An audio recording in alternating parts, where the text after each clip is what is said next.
जो ख्वाब था वो पा लिया, पर खो गई वो चीज क्या थी? जापान की कार्य संस्कृति का एक बहुत ही प्यारा सा शब्द है कायाजिन। इसका अर्थ है निरंतर विकास। अभी तक आप सभी किसी भी समय पढ़ रहे थे और कई लोग किसी भी समय पढ़कर अच्छे मार्क्स भी ला लेते हैं, लेकिन इस बात पर गौर करना कि कितना पा लिया और कितना खो गया। यदि आपने सही समय पर पढ़ाई किया होता तो मैं दावे के साथ कह सकता हूं कि जितने नंबर आपके आते हैं ना, उससे बहुत ज्यादा नंबर आते। आप पढ़ा हुआ भूलते ही नहीं। प्रकृति का नियम है कि प्रत्येक कार्य अपने अपने समय पर हो। सूर्य के निकलने का समय अलग होता है, चंद्रमा के निकलने का समय अलग होता है। इसी तरह हर एक कार्य का अलग अलग समय होता है। आपके साथ ऐसा तो कभी हुआ होगा कि दिन में आपको बहुत नींद आई होगी और आप सो गए होंगे, फिर भी आप 2-3 घंटे से ज्यादा नहीं सो पाए होंगे। लेकिन यदि आपको रात में नींद आती है और आप सो जाते हैं तो 6 से 8 घंटे के बाद ही आपकी नींद खुलती है। इससे यही साबित होता है कि जितना अच्छा नींद हम रात में ले सकते हैं, उतना अच्छा नींद हम दिन में नहीं ले सकते हैं। यदि हम सभी इसका उल्टा करते हैं तो वह काम तो हो जाता है, लेकिन उतना अच्छा रिजल्ट नहीं आ पाता है जितना हमें जरूरी होता है या जितना हम चाहते हैं, जितना हम सोचते हैं। कुछ लोग कहेंगे कि रात में 10-11 बजे के बाद 2 से 3 बजे तक काफी ज्यादा शांत होता है, तो क्या हम उस समय पढ़ाई कर सकते हैं? उस समय पढ़ाई करना सही होगा? तो मेरा जवाब है दोस्तों, नहीं, क्योंकि पूरा दिन शरीर इधर उधर कुछ ना कुछ काम करता रहता है। इसलिए रात में उतनी ऊर्जा या उतनी एनर्जी नहीं रहती है हमारे बॉडी में कि अच्छे से काम कर सके, अच्छे से पढ़ाई कर सके।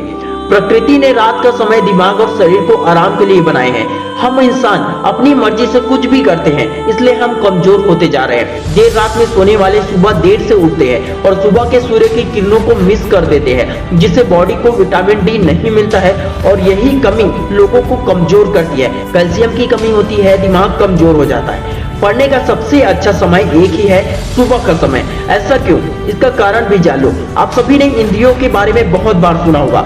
सुबह सुबह हमारी सारी इंद्रियां कंट्रोल में होती है। आप शायद इस एग्जांपल से ज्यादा समझ पाओ।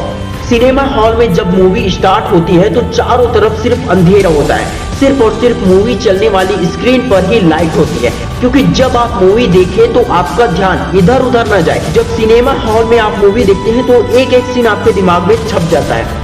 इसी तरह जब हम पढ़ाई करते हैं तो हम सिर्फ किताबें नहीं देखते हैं। किताबों को देखने के अलावा हमारे कान में कुछ आवाजें सुनाई देती है, नाक कुछ सूंघ रहा होता है, दिमाग में मन में कुछ न कुछ चल रहा होता है। इस तरह हमारी सारी इंद्रियां कुछ न कुछ काम शरीर में कर रहा होता है और दिमाग में कुछ न कुछ काट छाट चलता रहता है। अब ये तो सीधी सी बात है दोस्तों कि मस्तिष्क में जितने कम इंफॉर्मेशन जाएंगे आपके, उतने ही कम काट छाट होंगे। सुबह के समय का फायदा यह है कि हमारी सारी इंद्रियां हमारे कंट्रोल में होती है और कोई भी काम उसे ऐसा नहीं मिलता है जिसमें दिमाग को वो उलझा सके। इस समय सिर्फ आंख ही ऐसी इंद्रिय है जो ज्यादा काम करती है। एक सवाल है आप लोगों से, इसे ध्यान से सुनिए। आप कुछ भी अपनी आंखों से देखेंगे उस पर ज्यादा विश्वास करेंगे या फिर जो कानों से सुनेंगे उस पर ज्यादा? जरूर आप देखेंगे उसी पर पहले विश्वास करेंगे। सुबह का वातावरण शांत रहने से आपको कुछ सुनाई नहीं देता है दोस्तों। सुनाई देगा भी तो आपको चिड़िया के चहचहाने की आवाज, जो सुंदर आवाज होती है और हमारे दिमाग को रिलैक्स कर देती है, आपकी एकाग्रता को और ज्यादा बढ़ा देती है। एकाग्रता में अद्भुत शक्ति होती है दोस्तों।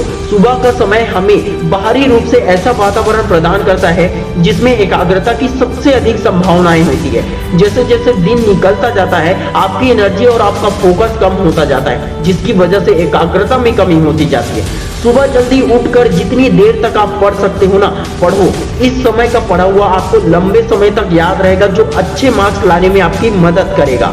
मुझे उम्मीद है दोस्तों कि इस वीडियो से आपने काफी कुछ सीखा होगा, काफी कुछ सवालों का आपको जवाब मिला होगा। तो प्लीज कमेंट में लिखिए मॉर्निंग स्टडी।